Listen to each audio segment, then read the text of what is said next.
trouver. J'en ai toujours un. Comme là, ce soir, je vais mettre un autre objet que je ne dis pas. Si jamais tu es capable de venir chez moi,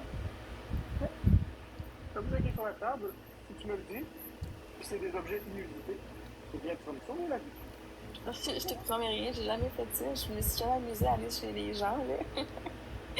Mais, Ben, écoute, je te donne la permission de le faire. Fait que, mais sincèrement, si tu es capable de faire ça, si c'est juste ça qu'il faut pour que j'aie plus peur de mourir, merci le troll.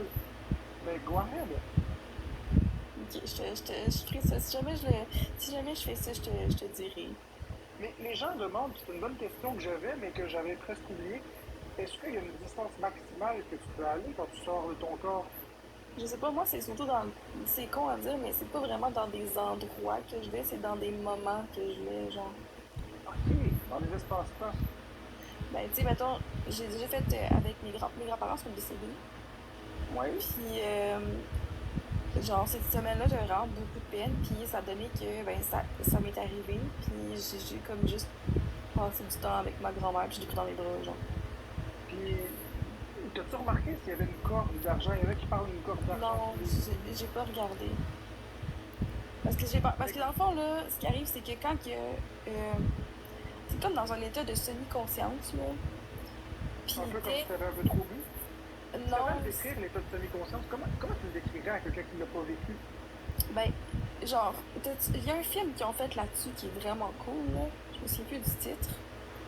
Mais, tu sais que tu rêves ou que t'es dans un voyage astral, mais si tu penses trop à ton corps puis à la vraie vie, tu te réveilles.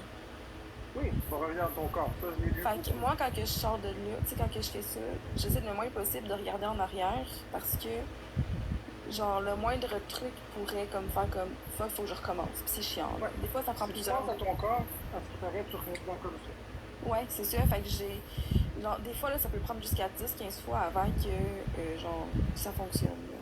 Puis, j'avais une autre question par rapport à ça, mais je l'ai presque oublié. Ah oui, c'est ça, c'est une abonnée qui l'a posé, c'est pas ma question. Est-ce que tu peux te faire posséder ton corps? Est-ce que tu peux perdre le Euh, je, contrôle? je sais pas. Moi, j'ai tendance à dire que non, parce que c'est un peu comme une serrure puis une clé, ça, c'est ton corps, ton âme, mais quand même, c'est une question qui a le mérite de se poser, si tu le sais, si tu le sais pas. Mais j'ai jamais pensé à je peux pas revenir dans mon corps parce que en fait ça arrive comme instantané. Dès qu'il y a quelque chose qui me réveille, mettons genre mon chat me saute dessus dans la vraie vie, ça me réveille. Oui, ça, oui. Fait que non, j'ai pas peur de pas revenir dans mon corps là. Mais vous allez rire, mais moi, je suis une personne plus du type, quand je dors, j'ai le sommeil très, très, très léger. Si quelqu'un fait juste mettre le pied dans la chambre, tu peux faire le vacarme que tu veux, je me réveille pas. Fais juste mettre le pied dans la chambre, je suis réveillé. Ouais, moi aussi c'est ça. Puis euh, souvent là, si vous voulez des trucs pour réussir à faire ça, je peux en donner aussi. Là. C'est quand même cool là, de faire ça.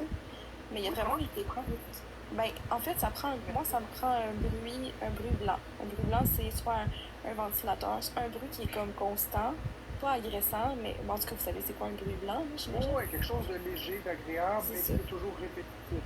Moi, ça me prend ça, puis ça me prend pas de distraction. Si, genre, il y a un enfant dans la maison qui parle, ou ça, je peux rien faire. Fait qu'il faut vraiment que je sois seule. Puis, dans le fond, comment tu fais ça, c'est que, en fait, il y a plusieurs, vous irez voir là, sur Internet, là, il y a plusieurs moyens d'y arriver. Mais moi, le moyen que j'y arrive, c'est de genre, de ressentir toutes les parties de mon corps. Je me concentre sur toutes les parties de mon corps. Puis, à un moment donné, mes mains commencent à picoter. Ben, picoter. À être engourdies, mes pieds aussi. Puis, plus que je me retrouve dans cette phase-là d'espèce de méditation, plus que mon corps devient engourdi. Puis à un moment donné, je fais juste le savoir que, ok, je peux me lever, puis je me lève, mais dans le fond, je me lève pas. Ouais, mais c'est ça l'affaire. Moi, j'arrive à cette stratégie-là. J'arrive à ce stade-là. Je me couche, je ferme les yeux, je mets mes mains, je respire. La première chose qui devient engourdie, c'est mes pieds. Ça monte jusqu'aux genoux. Ben, Après, tu te c'est mes bras. concentres là-dessus. C'est ça. Après, c'est mes bras. Merci, moi, pour les notes. Après, c'est mes bras qui deviennent engourdis. Ensuite, je commence à me sentir tout très lourd et je commence à sentir que ça peut être varié, mais la plupart du temps, c'est comme si je commence à flotter en haut de ça de mon